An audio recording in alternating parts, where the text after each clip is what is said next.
Welcome back to our ANZUS special on The Nation this morning. Gerald Hensley, the author of Friendly Fire, Nuclear Politics and the Collapse of ANZUS, is with us again. Well, we've heard from many a person who was involved in that crisis. What did you make of what they said? Let's start off with Sir Geoffrey Palmer, because he suggests you got it wrong and that you were in fact opposed to the anti-nuclear policy. 2 points. He suggested that I'd got the Washington meeting wrong. I talked to the surviving senior members of the embassy. I talked to all on the American side. It's their accounts, not mine, that I have written in the book, but Sir Geoffrey has a different view. On the other issue, it was simply not true that officials were determined to force an ANZUS policy and to get rid of the anti-nuclear policy. We were acting at all times on the Prime Minister's instructions. And we were attempting to find a way in which, and we thought we had with the Buchanan, that if an innocuous ship came, we could reconcile our policy with the American policy. In the end, that failed.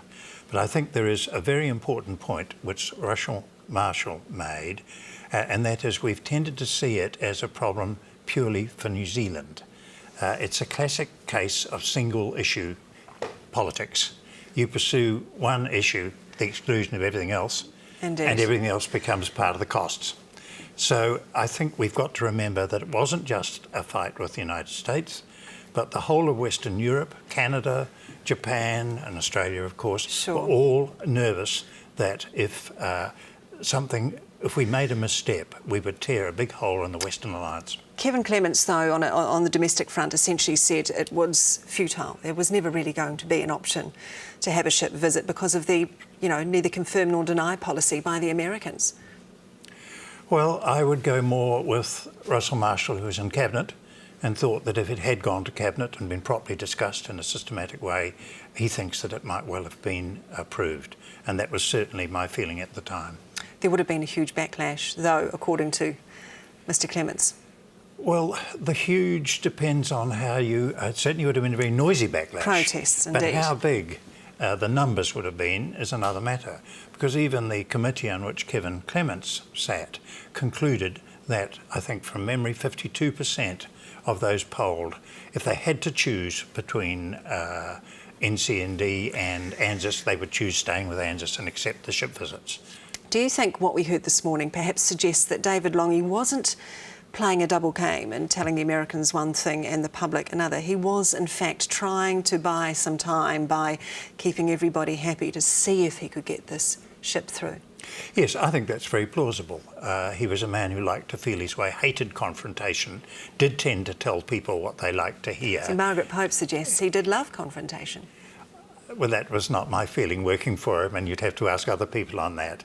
He tended to me, in my observation, to avoid fights or struggles, and I think you'd find most of his colleagues in Cabinet would say the same thing, and indeed Russell Marshall did to you earlier.